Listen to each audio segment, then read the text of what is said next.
Hello and welcome to Planet Power Tarot. This is for the sign of Sagittarius, and this is for the week of October 9th through the 15th. Now we're just going to jump in and grab an oracle card to get a sense of what energy we have to look forward to.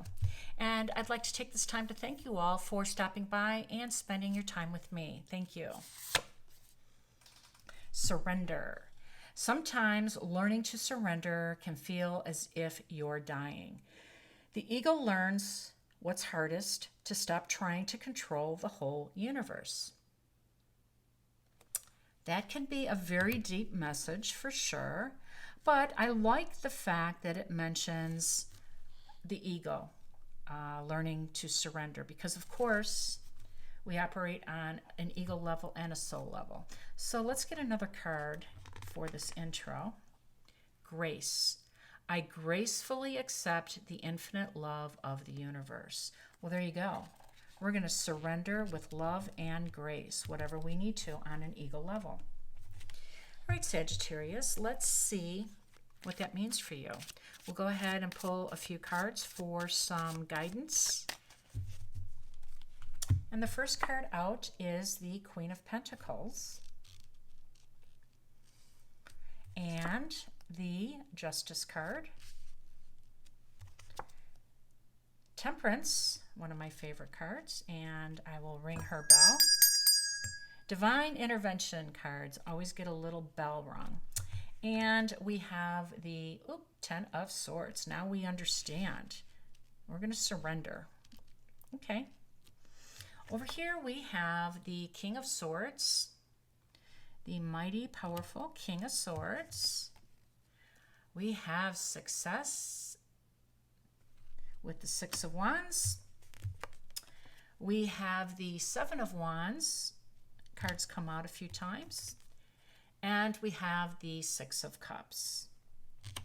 So we know that surrendering, certainly on an ego level, letting things go that were meant to go, is for our highest good, right? And we'll start with Temperance because obviously, as our guardian angel of the tarot, she keeps us on our soul path, because really that's what we're all here for. We have this life experience for the sake of our soul's mission, right? We're here to support the evolution of our soul. We've all agreed to embark on this journey. And Temperance puts us back in balance when we surrender, because she understands that this life experiment, this journey that we're on our ego level, is, it gets thrown off balance when things like this happen and we have to surrender. And in order for us to maintain our journey, to get back on track on our soul's journey, Temperance kind of ushers in and brings some healing, some faith, a little bit of alchemy too, turning water into wine. She provides us with some guidance back to our soul's journey, and that's beautiful. That is faith, that is grace, that is love. And what I also would like to say about that, since we're talking about the surrender, grace, and this Temperance card all kind of is giving me another message here, is our souls understand our mission, our life's adventure, and we understand it is for the sake for the evolution of our soul. And the soul, therefore, has reverence for our ego. And our ego needs to have reverence for our soul. And when it's having a hard time releasing and surrendering and letting go, we're out of balance. The ego is operating at too high a level, and it's not seeing the effect on our soul. So we need to, on an ego level, have reverence for our soul as our soul has reverence for our ego. That's what I wanted to say. Okay. So next we have Justice, and Justice is coming in to help balance what I just described, our ego level and our soul level. And that is karmic. That is graceful justice, that is divine balance. So we welcome that. And of course, we have the Queen of Pentacles, who's all about nurturing and hearth and home and abundance and luxury. This is a queen that has provides the sanctuary for our physical, our ego, and also our soul. It's a home where both can relax, and it indeed is a sanctuary. It's filled with a nurturing, loving, graceful environment. I love it. Okay, so this was all peace and grace and love, and then we're like, what is this going on, right? This Ten of Swords. Well, I'll tell you, it is an ending, and it was a hard ending and somewhat of a painful ending, really. And it bruised our ego. It did. It hurt us on a level. It hurt our heart space.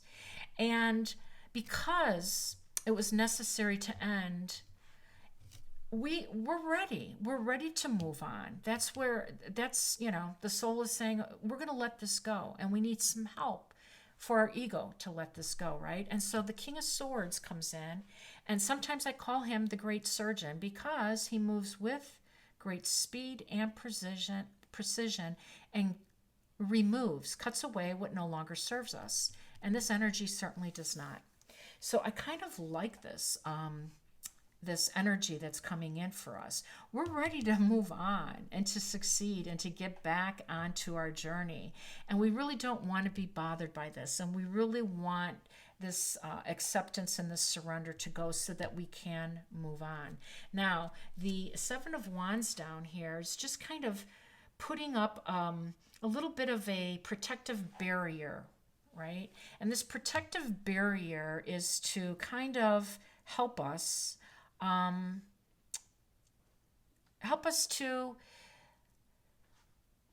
to usher in a space similar to what the Queen of Pentacles does, right? A safe place for us to be able to freely express, to freely go on.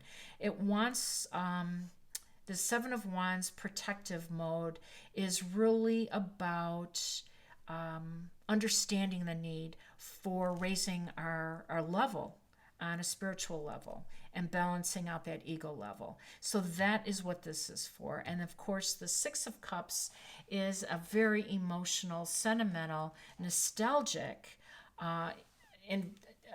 memories, really, of what we are leaving behind and what we are taking with us. Because our soul and our heart will protect this. Again, this protection mode.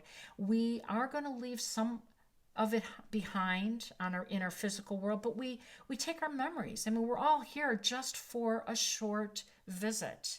We are all just walking each other home. And some of us are going to take these beautiful memories, these sentimental and nostalgic memories along with us. And we'll protect them with love and light and grace. And we're ready to move on. So I hope you liked the reading. I hope it resonated with some of you. I hope you come back to visit me, give me a thumbs up, and to please subscribe if you can. I will see you soon.